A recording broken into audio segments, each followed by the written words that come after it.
Buongiorno a tutti, buona domenica nel Signore. Tu sei santo, abbiamo cantato, ed è un privilegio quello che abbiamo di essere qui insieme per proclamare questa santità di Dio, per proclamare quello che Egli è, per condividere insieme i doni preziosi della Sua parola, che sono vero cibo per l'anima. Questa mattina volevo insieme con voi continuare dal capitolo 20 del Vangelo di Luca.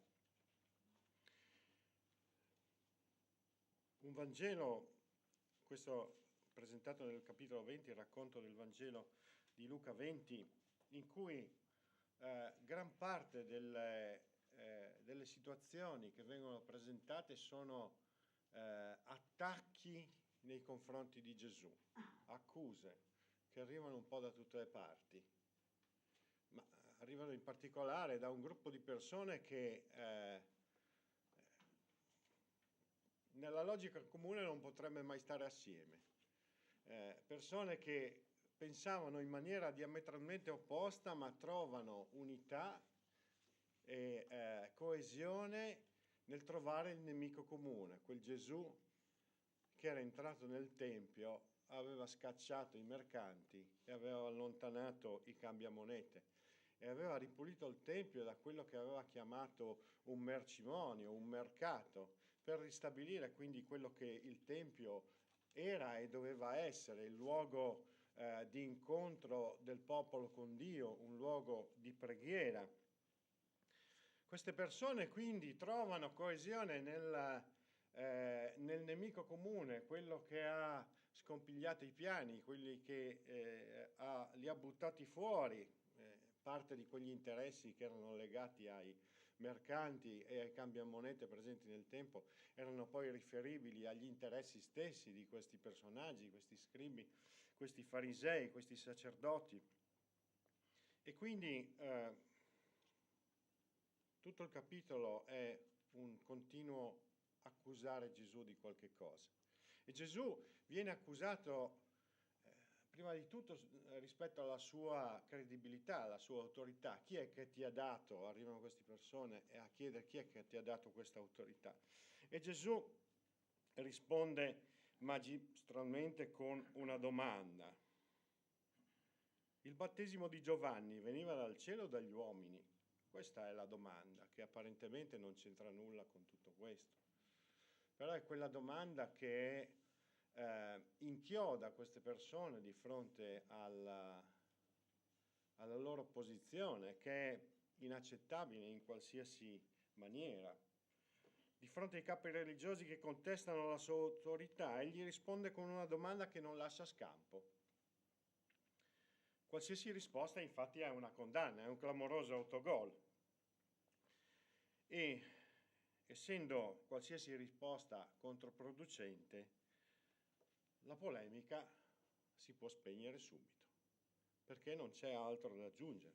Queste persone non hanno la capacità di riuscire a replicare di fronte a una domanda che in qualsiasi risposta troverebbe l'accusa confermata nei loro confronti. Quindi questa polemica viene spenta subito, con poche parole da Gesù. Ma Gesù non solo mette di fronte queste persone, di fronte alla loro responsabilità, al loro agire in malafede, ma vuole anche allargare questo ragionamento alle persone che stanno di fronte. Immaginate questa situazione, immaginiamo di essere qui davanti al Tempio e ci sono questi scribi e farisei che stanno contestando. Gesù dà una risposta che tura la bocca a queste persone e poi si gira di fronte alla folla e racconta una parabola. La parabola che noi leggeremo questa mattina si trova appunto nel Vangelo di Luca, capitolo 20, versetti da 9 a 19.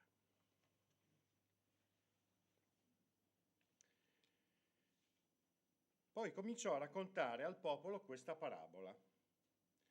Un uomo piantò una vigna, affidò a certi vignaiuoli l'affidò a certi vignaioli e se ne andò lontano per lungo tempo. Al tempo del raccolto mandò un servo da quei vignaioli perché gli dessero la sua parte del frutto della vigna, ma i vignaioli, battutolo, lo rimandarono a mani vuote. Egli mandò di nuovo un altro servo, ma essi, dopo aver battuto e insultato anche questo, lo rimandarono a mani vuote. Egli ne mandò ancora un terzo, ma essi ferirono anche questo e lo cacciarono. Allora il padrone della vigna disse: «Che devo fare? Manderò il mio amato figlio, forse vedendo lui lo rispetteranno». Ma i vignaioli, quando lo videro, dissero tra di loro: «Costui è l'erede. Venite, uccidiamolo affinché l'eredità diventi nostra». Così, cacciatolo fuori dalla vigna, lo uccisero. Che farà dunque a costoro il padrone della vigna? Egli verrà, sterminerà quei vignaioli e darà la vigna ad altri. Ma essi, udito ciò, dissero: «Così non sia». Allora egli, guardandoli in faccia, disse: «Che cos'è dunque ciò che sta scritto? La pietra che gli edificatori hanno rigettato è diventata la testata d'angolo? Chiunque cadrà su questo sasso si sfracellerà, e colui sul quale esso cadrà sarà stritolato». In quello stesso momento i capi dei sacerdoti, gli scribi, cercarono di mettergli le mani addosso, perché avevano compreso che quello che aveva raccontato della parabola era per loro, ma temettero il popolo. Gesù quindi non solo chiude la bocca a queste persone, ma vuole anche dimostrare attraverso la parola, perché lo fa attraverso la parola, e adesso scopriremo anche perché, voleva dimostrare la posizione di queste persone di fronte alle persone, a coloro che la scrittura stessa dice pendevano dalle sue labbra. Il carisma e l'autorità dell'insegnamento di Cristo era capace di catalizzare l'attenzione e di conquistare il cuore delle persone. Le persone erano veramente attratte, affascinate dalle parole e dalla personalità anche di Gesù. Ecco, Gesù utilizza quindi questo suo uditorio per far comprendere qualcosa di più, qualcosa che era conosciuto. Questa storia non è una storia che viene raccontata in maniera casuale, ma trova le sue radici nell'Antico Testamento. Siamo nel libro di Isaia, che nella sua prima parte, direi i primi 2/3 fino al capitolo 39 più o meno, spende parole per pronunciare un giudizio a venire sulla casa di Israele. Isaia racconta tutte le colpe di Israele, parla di un giudizio a venire. La cosa bella di questo libro è che l'ultima parte, quella dal capitolo 40 in poi, invece parla di speranza. È interessante ed è bello notare che se da un lato c'è un giudizio da parte di Dio, dall'altra c'è sempre, e sottolineo sempre, la possibilità della riconciliazione, del ravvedimento, del ricominciare di nuovo con Dio. Questo racconto quindi si trova appunto nel capitolo 5 del libro di Isaia, in cui troviamo proprio questi versetti. Isaia capitolo 5, versetti da 1 a 7.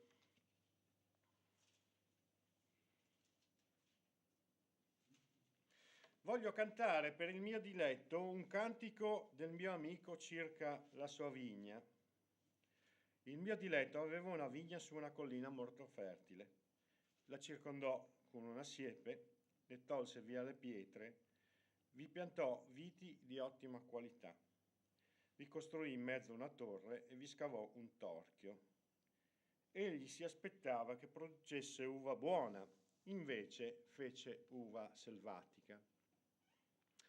Ora dunque, o abitanti di Gerusalemme o uomini di Giuda, giudicate fra me e la mia vigna. Che cosa si sarebbe potuto fare alla mia vigna che io non vi abbia già fatto? Perché mentre io mi aspettavo che producesse uva buona, essa ha fatto uva selvatica? Ma ora vi farò sapere ciò che sto per fare alla mia vigna. Rimuoverò la sua siepe, sarà interamente divorata, abbatterò il suo muro, sarà calpestata, la ridurrò a un deserto, non sarà né potata né zappata, ma vi cresceranno rovi e spine e comanderò alle nubi di non farvi cadere alcuna pioggia. Ora, la vigna dell'Eterno degli eserciti è la casa di Israele e gli uomini di Giuda sono la piantagione della sua delizia. Egli si aspettava rettitudine ed ecco spargimento di sangue, giustizia ed ecco grida di angoscia. Vediamo come questa citazione di Gesù è estremamente accurata. E quindi il racconto di questa parabola è molto chiaro a queste persone che stavano ascoltando.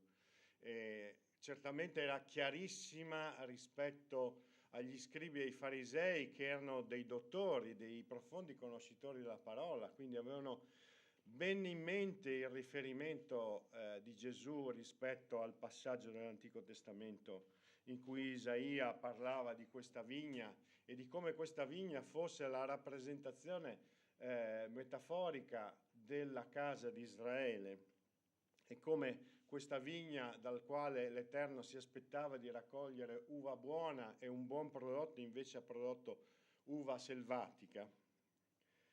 Isaia è molto esplicito nel parlarci di questo e il significato che viene annunciato da Gesù è assolutamente chiaro per tutti coloro che lo stanno ascoltando, incluse le persone che stavano davanti, che a loro volta erano state, come ogni buon ebreo, allevate nella conoscenza della parola di Dio. Quindi questo racconto è estremamente chiaro. La parabola quindi è molto semplice, inequivocabile, non c'è bisogno di grandi interpretazioni. Queste persone hanno capito benissimo di quello di cui si stava parlando. Però la parabola aggiunge un elemento in più. Non solo coloro che sono stati mandati dal padrone della vigna sono stati maltrattati e uccisi, ma la stessa sorte è stata riservata anche al figlio. Quindi Gesù sta raccontando questa storia che sta parlando di un giudizio annunciato sulla casa di Israele che poi si sarebbe realizzato attraverso le 2 deportazioni successive, prima degli Assiri e poi dei Babilonesi. Stavo aggiungendo alcune informazioni che invece la riportavano ai tempi di Gesù, ai tempi in cui Gesù stava operando il suo ministero.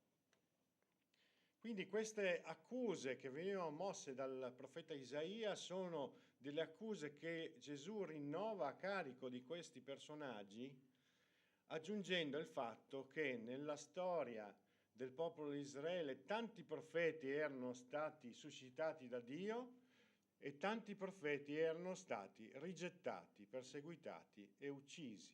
Ma la cosa più grave è che il figlio di Dio questa volta, colui che andava a reclamare il suo diritto rispetto alla vigna affidata a questi vignaioli, è colui che viene rigettato, anzi viene considerato come l'elemento vincente per potersi appropriare della vigna, di una vigna che non è loro.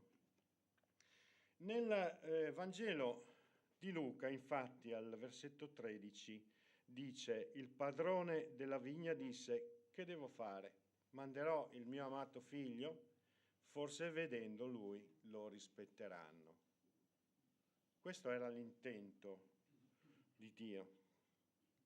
Ma i vignaioli, quando lo videro, dissero tra di loro: costui è l'erede, venite, uccidiamolo, affinché l'eredità diventi nostra. In altre parole, si sta dicendo che voi, questo non lo dice in maniera esplicita, ma è molto chiaro nei ragionamenti, tant'è che questi scribi e farisei capiscono benissimo che stava parlando di loro, e questo lo abbiamo letto nel racconto. Queste persone hanno la presunzione, la follia, direi, forse, di potersi arrogare il diritto di prendere il posto di Dio. Perché di questo stiamo parlando. Queste persone pensano che mettendo fuori gioco il Figlio di Dio, essi saranno i padroni della vigna. Questo è il ragionamento, questa è l'accusa. Un'accusa che arriva dritta a queste persone che vorrebbero reagire, vorrebbero mettergli le mani addosso, dice la scrittura, ma non lo possono fare, perché comunque la folla in qualche maniera svolge un'azione di protezione. Interessante poi vedere che questa stessa folla sarà quella che si pronuncia contro Gesù. Com'è facile manovrare la folla con delle parole. Una colpa quindi estremamente chiara. Questa parabola quindi ha un significato estremamente semplice, lo possiamo comprendere con dei semplici ragionamenti. Non ci sono angoli oscuri da esplorare nel comprendere questo passaggio. Tuttavia,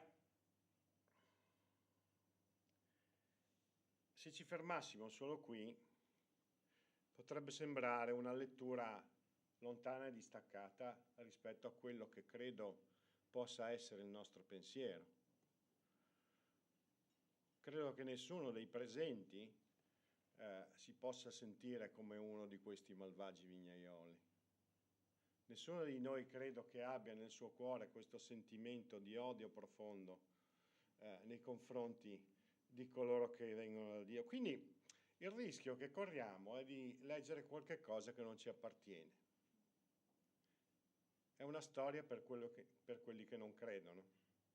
E in realtà è principalmente una storia per coloro che non credono. Coloro che non credono hanno la presunzione di poter ambire a controllare la propria vita lasciando fuori da essa la presenza di Dio, dimenticandosi che questa vita è qualche cosa che ci è stato affidato, dato in comodato d'uso, usando un termine tecnico, da parte di Dio a ognuno di noi. Quindi potrei anche chiudere qui questa predicazione, perché il messaggio principale che ci porta questa parabola è questo, appunto, la presunzione di coloro che possono immaginare, che sperano di immaginare la possibilità di gestire la propria vita lasciando Dio al di fuori di essa e prendendo assolutamente il controllo, dimenticandosi di chi è la proprietà di questa vita. Ma vorrei aggiungere qualche cosa che invece spero ci possa aiutare a comprendere meglio il significato della gestione della vigna. Che cos'è la vigna? Come possiamo utilizzarla invece nella maniera giusta? Abbiamo visto un esempio negativo di coloro che hanno cercato di fare a meno del padrone, ma la vigna ha un suo significato e soprattutto gli elementi che costituiscono questa vigna ci possono raccontare qualche cosa.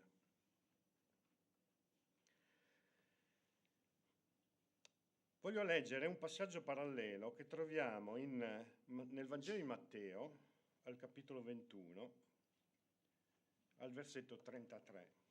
Questo passaggio è il passaggio parallelo nel racconto di Matteo, dove si parla di questa parabola dei malvagi vignaioli. Lo prendo in considerazione perché nel Vangelo di Matteo troviamo alcuni dettagli che peraltro sono presenti anche nel passaggio che abbiamo letto prima del profeta Isaia. Matteo 21, 33. Ascoltate un'altra parabola. Vi era un padrone di casa il quale piantò una vigna, la cinse di una siepe, vi scavò un luogo dove pigiare l'uva, vi costruì una torre e dopo averla affidata a certi vignaioli partì. Perché ho voluto riprendere questo passaggio? Perché in questo passaggio ci sono alcuni dettagli che caratterizzano la vigna. Noi siamo abituati a girare nelle nostre campagne, soprattutto verso il Cividalese o verso il Goriziano, e a guardare queste vigne. La vigna di cui sta parlando Gesù nella sua parabola è costruita in maniera un po' diversa da quello che è la nostra concezione di vigna. Noi siamo abituati a queste estensioni libere, senza confini, di viti. La vigna che descrive Gesù è una vigna un po' diversa. Innanzitutto cerchiamo di capire perché si pianta una vigna. È un lavoro imprenditoriale, è un investimento che costa tempo, che costa fatica, che costa soldi, se vogliamo vederla dal punto di vista umano. Quindi chi si imbarca in una impresa del genere sta portando avanti un vero e proprio progetto, sta investendo delle risorse e delle energie con uno scopo ben preciso. Il padrone del terreno pianta questa vigna con lo scopo di raccogliere dei frutti. Non è un passatempo, la vigna è un investimento, è qualcosa dal quale ci si aspetta di ottenere dei risultati. E se vogliamo considerare la vigna come la metafora della nostra esistenza, della nostra vita, la metafora del luogo dove noi spendiamo la vita, potrebbe essere appunto rappresentata da questa vigna. La scrittura ci racconta quindi di un luogo che Dio mette a disposizione con lo scopo di darci realizzazione, sostentamento, ma anche significato. Nel piano di Dio vediamo che la vita ci viene concessa come una sorta di prestito. Il padrone costruisce questa vigna, ci mette tutto quello che serve e poi la affida a qualcuno, gli lascia le chiavi della vigna in mano. E quindi qualche cosa che ci è concesso, e se la vigna è la nostra vita vuol dire che il Signore ci ha messo a disposizione qualche cosa del quale ci ha consegnato le chiavi. È interessante vedere le condizioni di consegna di queste chiavi. C'è stato affidato qualche cosa, c'è stata affidata questa vigna con uno scopo ben preciso, quella di coltivare, di curare, di produrre dei beni, e questi beni sono destinati a essere condivisi. La obiezione più comune che un ateo o che un non credente porta nei confronti di Dio è la sua visione di un Dio che vuole controllare, gestire e manipolare la nostra vita senza lasciarci nessun tipo di libertà. Questa è una delle ragioni principali per cui le persone tendono a volersi liberare da Dio, perché lo sentono come un oppressore, come colui che lo schiavizza. In realtà, attraverso questo esempio, noi comprendiamo come il Signore ci mette a disposizione delle risorse e quello che ci chiede è di realizzare qualche cosa che porti beneficio a noi e a Lui. Il beneficio che il Signore vuole trarre non è il 100% per sé e niente per me. Quello che ci viene affidato è la vigna, non siamo prigionieri in una gabbia dello zoo, ma ci viene chiesto di prendere in mano qualche cosa per produrre un frutto che porta del bene a noi. I vignaioli, lavorando nella vigna, hanno la possibilità di mantenere il sostentamento per la propria vita e per quello della propria famiglia. C'è un dono prezioso, c'è qualcosa di essenziale che viene prodotto attraverso il lavoro nella vigna.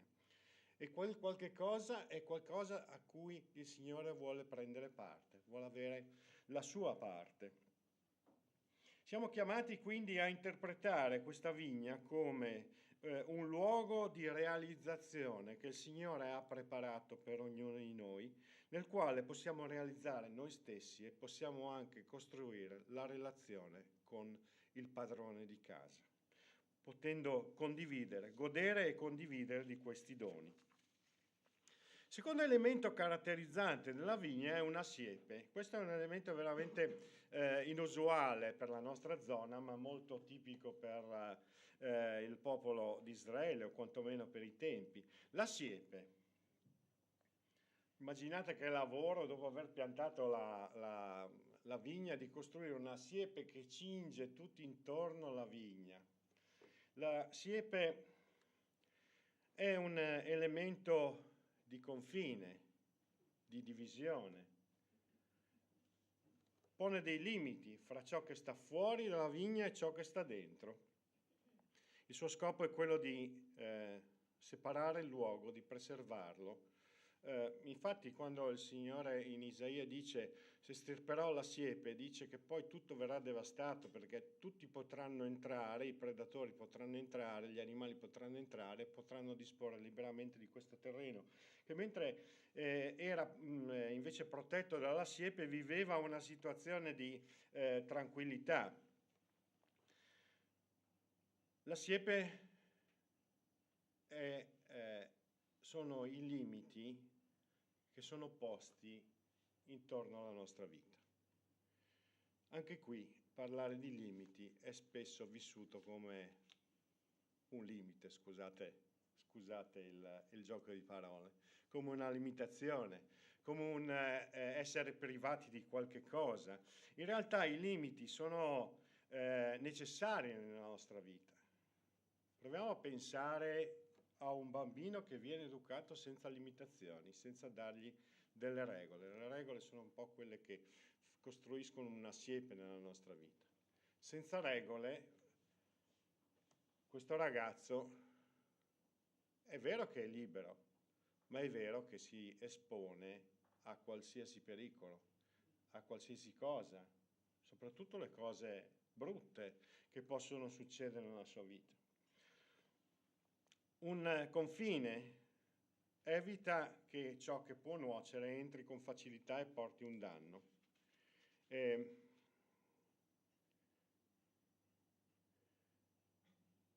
Una siepe che protegge dà una garanzia di qualità di quello che avviene dentro. Porre dei limiti ai terreni e lasciare fuori ciò che nuoce significa caratterizzare e aumentare la qualità e le caratteristiche di quello che è il lavoro che noi possiamo fare. Immaginatevi se voi sistemate il vostro orto e poi durante la notte entra qualche animale e vi butta tutto in aria. Certamente il raccolto, oltre che al vostro sistema nervoso, sarà profondamente turbato, c'è stata tanta fatica e poi non possiamo raccogliere nulla di buono. Una protezione ci vuole. Nella nostra vita una siepe è qualche cosa che rappresenta un limite che noi ci dobbiamo dare. Crea una zona protetta e pensando all'esempio della vigna, quando noi compriamo un vino che si chiama DOP, stiamo parlando di un vino prodotto in denominazione di origine protetta. Cosa vuol dire questo dal punto di vista pratico? Che è prodotto in una determinata zona con determinate caratteristiche che ne garantiscono la qualità. Utilizzando questo esempio noi dobbiamo comprendere quindi che abbiamo bisogno di confini, abbiamo bisogno di limiti che consentano di mettere noi stessi e anche gli altri nei perimetri giusti entro i quali noi possiamo esistere. Se noi non siamo capaci di limitarci o le persone non sono capaci di limitarsi, questo produrrà necessariamente conflitti. La consapevolezza di avere il bisogno di avere una siepe, un confine nella nostra vita è un limite necessario per il nostro benessere e per il benessere anche di coloro che ci sono vicini. Avere dei confini significa mettere in noi stessi e in altri i necessari perimetri entro i quali noi possiamo esistere senza prevaricare o essere calpestati. C'è anche un torchio, in realtà non lo chiama torchio, una fossa dove spremere, qualche cosa che assomiglia al frantoio delle olive, credo che si possa assimilare. Un luogo dove spremere l'uva. Si tratta di una attrezzatura essenziale, senza il torchio per spremere l'uva il vino non si fa e il proprietario mette a disposizione dei vignaioli un torchio. Ora, il torchio è un attrezzo, ma è il lavoro del vignaiolo con l'utilizzo del torchio che produce un'efficace spremitura e un vino di buona qualità. Cosa possiamo dedurre da questo esempio, quindi? Possiamo dedurre il fatto che Dio ci dà degli strumenti, ci dà delle capacità, ci dà quelli che noi chiamiamo doni, ci dà le nostre abilità, la nostra intelligenza, la nostra creatività e questo è un attrezzo. Però per produrre un buon vino questo attrezzo va utilizzato. Quindi nella dinamica di relazione fra Dio e l'uomo noi dobbiamo comprendere che Dio ci dà degli strumenti, ma il lavoro lo dobbiamo fare noi. E spesse volte questo concetto per i credenti non è un concetto così chiaro. Siamo molto spesso portati a sperare nella provvidenza, che di per sé non è una cosa sbagliata, ma bisogna sperare nella provvidenza nel senso giusto di questo termine. Immagino che i vignaioli guardando al cielo, sperando che l'uva si sprema da sola, probabilmente non produrranno nulla. Ed è lo stesso concetto che ci viene richiesto, quindi noi dobbiamo avere la consapevolezza che nella nostra vita, se la vita la vogliamo considerare come metafora di questa vigna, abbiamo gli strumenti per fare un ottimo vino, un ottimo lavoro, sfruttando quello che sono le risorse messe a disposizione. Il Signore ha piantato le viti e ci ha dato anche gli attrezzi. Il torchio quindi rappresenta la parte di iniziativa, di operatività che ogni figlio di Dio deve mettere nel suo servizio, nella sua interpretazione personale della vigna che gli è stata riservata. Infine c'è una torre. Ecco, la cosa più originale rispetto a quello che siamo abituati a vedere è la presenza di una torre. Una torre nel contesto in cui Gesù parla è un luogo sicuro, un luogo di rifugio, è un luogo che permette anche di guardare lontano. Cercando di trovarne un'applicazione nella nostra vita, scopriamo che questa torre è un luogo che da un punto sicuro ci permette di guardare, di vedere quello che sta fuori alla siepe, quello che sta oltre il confine. Ed è straordinario questo perché testimonia di come Dio voglia da noi una relazione assolutamente trasparente. Dio non ci sta nascondendo nulla.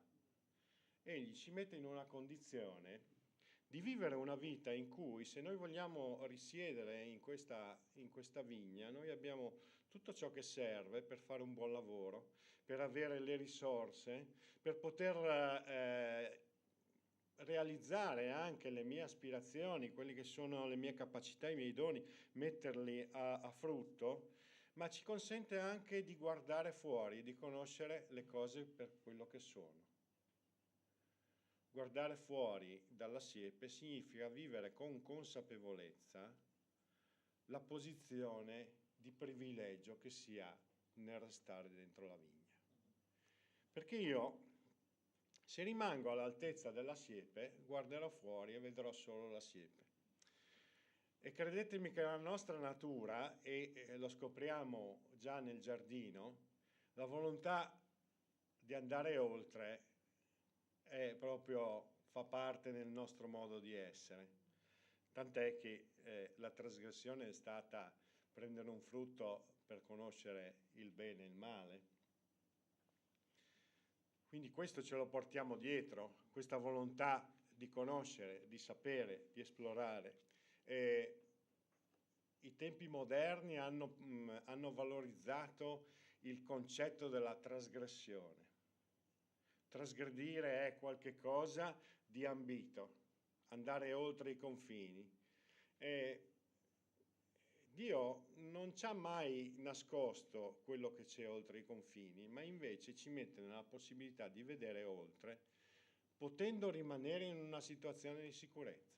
Salire sulla torre e guardare fuori da questo confine significa rendersi conto di quello che succede fuori e a un certo punto anche scegliere da che parte stare, perché questa è una delle libertà che ci viene concessa, ma soprattutto di conoscere esattamente come è la vita all'interno e all'esterno di questa vigna del Signore. La torre rappresenta questa. Allora concludo questo ragionamento ricordando appunto la parabola che abbiamo ascoltato, una parabola che è un'accusa molto diretta e inequivocabile verso tutti coloro che possono ragionare nella loro vita pensando di prendere proprietà di qualche cosa che non è loro. La vita è un bene che non ci appartiene, è qualcosa che ci viene affidato con uno scopo. Possiamo scegliere di cogliere questo scopo, possiamo anche scegliere di non farlo. Certamente il risultato di tutto questo ragionamento non prescinde dal fatto che la vigna non è roba nostra. E allora se scegliamo di sfruttare male la nostra vigna dobbiamo essere consapevoli delle sue conseguenze, ma soprattutto noi credenti dobbiamo essere invece consapevoli delle caratteristiche e delle risorse e delle cose preziose che invece sono presenti all'interno di questa vigna. Qualcosa che Dio ha costruito con la volontà di condividerlo insieme con noi, di condividerlo e condividerne anche i beni. Condividere significa che una parte è per noi e una parte è per Dio, e questa si chiama relazione.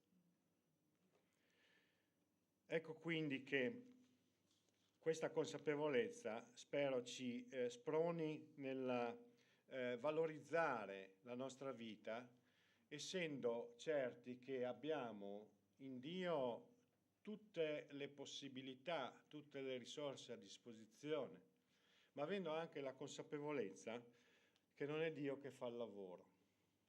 Abbiamo gli strumenti, abbiamo le risorse, il Signore ci chiama a essere operai efficaci che producono un buon vino. Cantiamo adesso un altro canto e con questo ci salutiamo dalla diretta.